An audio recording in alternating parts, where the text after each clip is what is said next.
Good morning all of you. आज हम लोग बात करने वाले हैं रेडियो।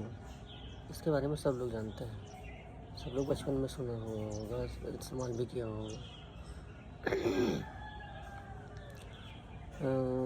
आज मैं बात करने वाला हूँ कि इसकी वर्किंग क्या होती है, ये किस बेस पे काम करता है।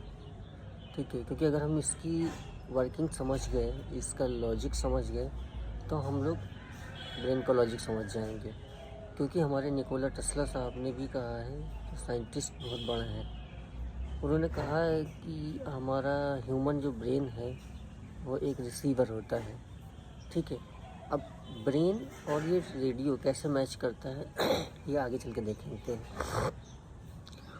रेडियो हमारा होता है, एक रिसीवर होता है, ये एक वेव प्रोड्यूस करता है। तो रेडियो स्टेशन से जो आने वाली सिग्नल्स वेव होती हैं, जो प्रसारण स्टेशन से चलती हैं, ठीक है, ये रेडियो आपका उसी वेव के बराबर एक वेव प्रोड्यूस करता है। जब स्टेशन से आने वाली वेव्स और ये रेडियो से प्रोड्यूस हुई वेव जब मैच होती हैं तो एक रेजोनेंस अनुनाद की घटना होती है, जिससे रिजल्टेंट वेव बहुत बड़ी बनती है। उस बड़ी वेव को हम स्पीकर के द्वारा हमें साउंड के रूप में हमें प्राप्त होती है। ठीक है, तो निकोला टेस्ला साहब ने ये बहुत पहले ही खोज लिया था। तो ये रेडियो जो जिस लॉ पे बेस है वो लॉ यहाँ से लिया गया है, नेचर से लिया गया है। ठीक है, सबसे पहले ये नेचर्स के लॉ को समझा गया है, उस लॉ को समझने के बाद हमारा ये रेडियो बनाया गया है। ठीक, तो अब आया कि यहाँ इसमें तो रेडियो स्टेशन से हमारी वेव आती हैं, प्रसारित करी जाती हैं, तो इसको रिसीव करके ये हमें साउंड के रूप में हमें सुनाता है। लेकिन यहाँ की वेव्स कहाँ से आती हैं, ये कहाँ से, कौन से स्टेशन से आती हैं? तो वो वेव्स आती हैं हमारे एटमॉस्फेयर से, हमारे चारों तरफ के वातावरण से। ठीक है, क्योंकि हमारी बहुत सी इन्फॉर्मेशन हमारे इन्वायरमेंट में वाइब्रेशन के रूप में रहती हैं।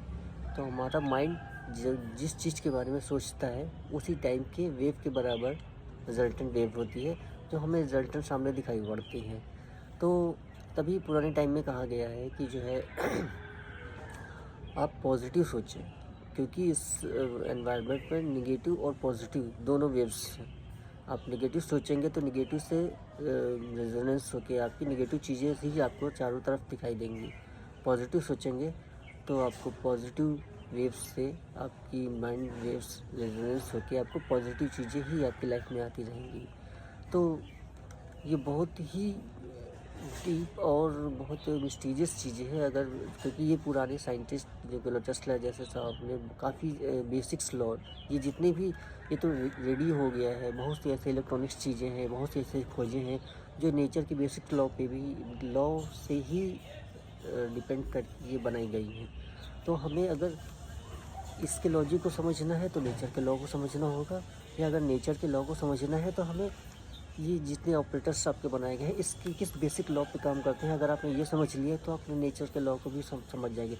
बहुत से ऐसे हैं हमारे पास जो नेचर के लॉ है, जो हमारे चारों तरफ हैं लेकिन हम लोग जानते नहीं हैं।